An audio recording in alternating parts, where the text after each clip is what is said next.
Oi, moçada, beleza? Eu vou fazer uma terceira parte do meu vídeo sobre Jung e espiritualidade porque surgiram outras dúvidas. São dúvidas simples de responder, mas que seria muito complicado responder nos comentários. Então eu vou fazer um outro vídeo. Esse é o vídeo Jung e espiritualidade 3, o resgate. E vai acabar aqui. Se tiverem mais perguntas, vocês pesquisem. Tá bom. Tá me tirando meu tempo de fazer o vídeo sobre a função inferior. Vou fazer mais 5 vídeos ainda para terminar a parte sobre tipos. Mas vamos lá. Deixa eu ler aqui para vocês as perguntas. Primeiro, Hilton Soares perguntou: Heráclito, você poderia falar sobre a influência do gnosticismo com a obra e as teorias de Jung? Até agora não encontrei nenhuma abordagem mais detalhada sobre esse assunto, apenas citações rasas de que Jung teve interesse pelos gnósticos. Bom, o Jung fala disso de maneira muito explícita em um texto chamado Resposta a Martin Buber, porque o Buber o acusa de ser gnóstico. E o Jung responde da maneira mais peremptória, inclusive grossa, é muito engraçado. Ele é muito claro explicando a teoria dele, eu sugiro fortemente esse texto, dizendo que ele não é gnóstico. Que ele teve um interesse pelo gnosticismo, escreveu até uma poesia gnóstica que o Buber cita, mas que o interesse que ele tem pelo gnosticismo é o interesse que ele tem por qualquer simbolismo da alma. É um interesse porque, de maneira indireta, ele revela aquilo que há de inapreensível e inefável na alma como uma projeção do inconsciente coletivo. Por que especificamente o gnosticismo? O gnosticismo ele tem algumas ideias similares à alquimia. O gnosticismo foi uma heresia da igreja em seus primeiros anos, quando ela penetra em Roma. Eles acreditavam em uma heresia chamada docetismo, de que Cristo, quando encarnou, ele não encarnou num corpo de verdade, mas apenas aparente. Ele só parecia, daí docetismo, estar encarnado, porque na opinião dos gnósticos, o corpo seria uma prisão, da qual seria necessário um conhecimento espiritual especial trazido por Cristo, para que você pudesse se libertar dessa prisão. Você haveria o espírito estaria preso na matéria. Percebam que isso lembra muito a ideia dos alquimistas, mas esse espírito tem algumas diferenças, mas tem uma certa similaridade entre essas duas ideias. E a ideia também que os gnósticos tinham de que era preciso ter um determinado saber, um determinado conhecimento e não simplesmente a fé. Eles negavam a regula fidei, para que você pudesse galgar essa evolução espiritual. Então, na juventude, eu teve muito interesse realmente pelo gnosticismo, mas qual a influência do gnosticismo na obra do Jung? É pouca, ou talvez insignificante, digamos assim. Ele vai tratar do gnosticismo, por exemplo, em tipos psicológicos. Vai haver várias passagens que ele vai discutir, mas ele vai discutir enquanto um momento específico do espírito humano no meio daquela demonstração que ele faz, que assim como William James, ele vai pensar em dois temperamentos, né, a introversão e a extroversão, e vai demonstrar que em diversas discussões religiosas, ou filosóficas ou estéticas, você vai ter no fundo uma disputa entre esses dois temperamentos, a introversão e a extroversão, e o mesmo se dá no debate entre determinados padres da igreja, determinados pais da igreja, e aquilo que foi a heresia gnóstica, né? E aí isso vai entrar, né, na discussão da primeira parte do Tipos. Mas fora isso, o Jung não era gnóstico. Ele afirma isso peremptoriamente, de maneira muito firme, no Resposta a Martin Buber. Você pode dar uma olhada, Hilton. Está lá nas obras completas. E no Tipos. No Tipos ele faz uma longa discussão, pegando dois padres da igreja para comparar, em que um negava fortemente o gnosticismo e outro fez com que uma parte do gnosticismo penetrasse daí na igreja, tanto é que posteriormente, depois de morto, ele foi considerado herético, né? A outra pergunta é Guy Leite Jr. Ele pergunta: como Jung se aproximou dos fenômenos parapsicológicos e mesmo assim soube delimitar aquilo que era de fundo psicológico e de outros fenômenos externos de origem espiritual como possessão? Qual o limite um de outro? Mas a resposta é simples. Primeiro que Jung se aproximou da parapsicologia porque ele considerava os fenômenos reais, mas ele considerava a parapsicologia uma pseudociência. Ele explica isso no Sincronicidade, no começo do Sincronicidade, porque ele vai analisar a explicação que a parapsicologia dá para os fenômenos, que era uma vibração. Até hoje você vê pseudomísticos e o povo dessas correntes aí, que falam dessas coisas, falam em vibrações. Só que ele examina os experimentos e diz que é impossível explicar por vibrações, ou seja, uma transmissão energética, porque não obedece às leis da conservação de energia, claramente. Então a história das vibrações é um pensamento estéril e esterilizante. Ele é estéril porque ele faz parar de pensar, ele é estéril porque ele não dá uma resposta, e é esterilizante porque ele faz parar de pensar. Ele é uma explicação tosca, então ele diz, olha, a parapsicologia lida com os fenômenos que parecem ser estatisticamente muito pequenos, mas que tem, que você não pode simplesmente negar, não seria científico simplesmente negar, mas a explicação que eles dão, os experimentos que eles fazem são tosquinhos. Você não tem como dar esse tipo de explicação porque é impossível comprovar, é impossível medir, e mesmo se você apenas pensar, o próprio fenômeno não respeita a lei de conservação de energia, então não pode ser uma vibração. Se você não respeita a lei de conservação de energia, não pode ser isso, deve ser outra coisa.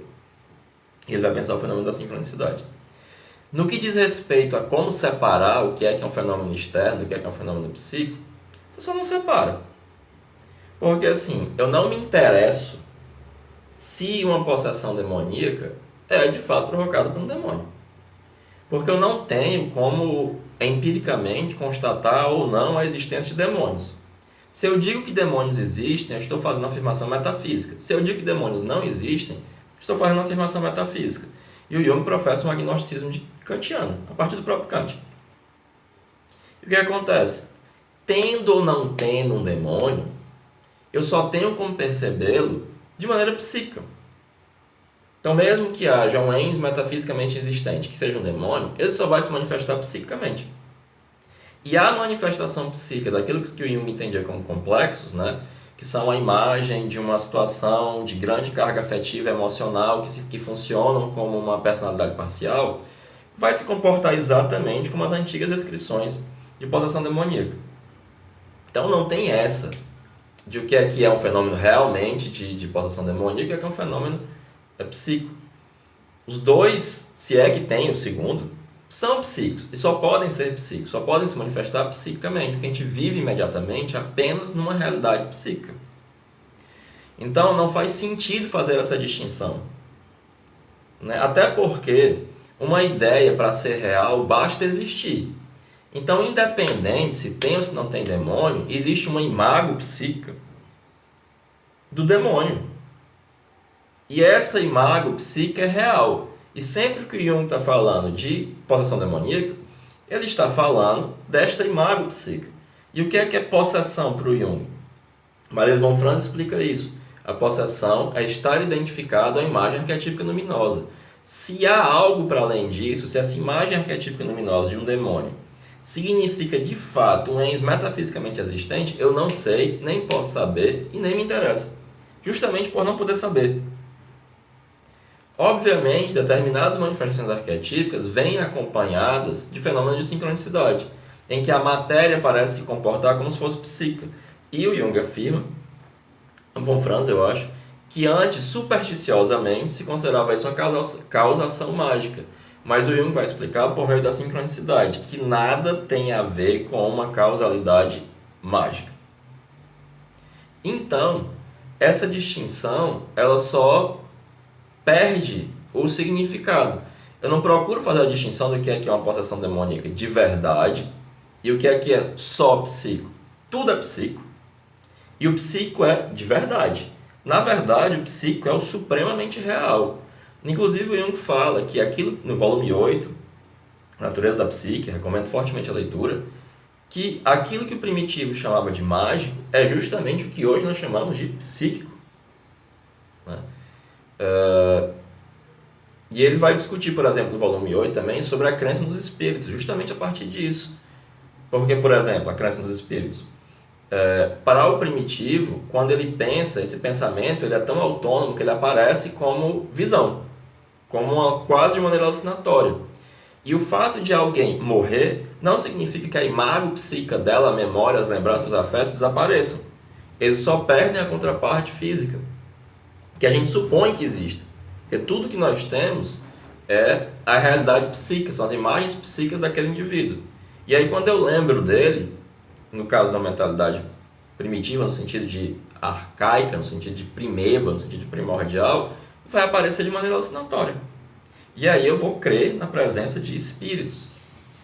Ah, isso quer dizer que os espíritos não existem? Não, eu só não sei. Nem vou saber. O campo científico é delimitado por essa absoluta incapacidade em fazer afirmações de cunho metafísico, seja positivas ou negativas. Tem espírito ou não tem espírito? Então, de uma perspectiva psicológica, é indiferente se é uma verdadeira possessão demoníaca ou uma possessão demoníaca é só psíquica. As duas vão ser psíquicas, independente se tem um demônio de verdade ou não. E o aspecto psíquico já é poderoso o bastante por ele mesmo, para nós nos preocuparmos bastante, né? Então o Jung não tinha nenhuma preocupação com essa distinção. Essa é uma distinção que quem deve fazer são os teólogos, os metafísicos, ou sei lá quem quer dizer com demônio. Não sei, fora os exorcistas da igreja. Inclusive a Maria dos Von Franz teve uma paciente que ela era muito esquizofrênica e muito crente. Ela tinha grande fé na igreja. E ela estava completamente louca. E ela disse assim, olha, cidade tal, tem um exorcista católico, vai lá e faça um exorcismo. Ela fez e ficou boa. Isso quer dizer que ela estava realmente possuída por demônios? Não. Quer dizer que ela tinha uma determinada inclinação psíquica em que ela se beneficiaria psiquicamente de um exorcismo. E mais uma frase de que ela foi lá e ficou boa. Então isso não é prova nem de que tem, nem de que não tem. Quer dizer que ele teve uma eficácia psíquica.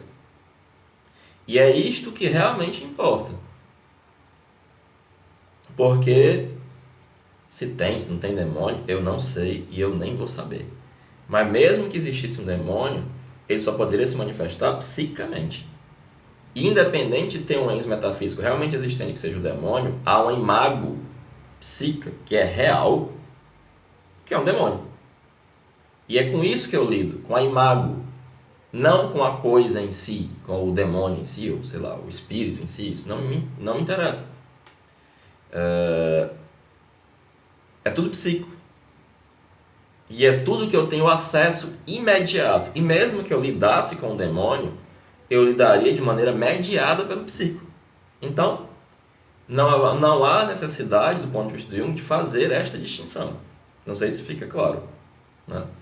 Mas o Jung deixa isso abundantemente claro quando ele fala de esse in anima, né? Também no volume 8, ele faz a distinção no esse in re, no esse intelecto solo, a distinção entre empirismo puro e racionalismo puro. Ele vai dizer que onde ele se situa é um ser na alma, em que ele faz de maneira psicológica mais ou menos o que o Kant fez, um meio termo, uma junção da empiria com o racionalismo, né?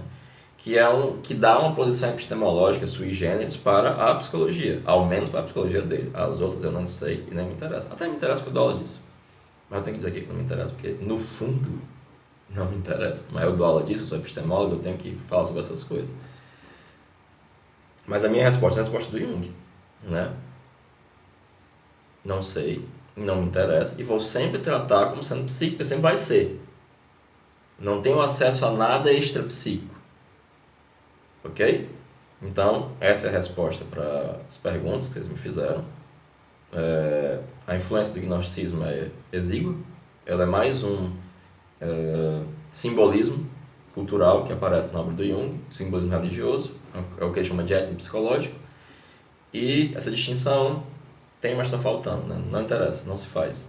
A partir desse agnosticismo kantiano, dessa posição epistemológica do esse em anima e da realidade psíquica, né? Bom, galera, é isso. Eu não vou editar esse vídeo, vai assim mesmo. Espero que vocês tenham gostado. E aí, dê um joinha, ative as notificações, se inscrevam no canal e, por favor, divulguem se vocês estiverem gostando, se vocês conhecerem mais alguém que esteja afim.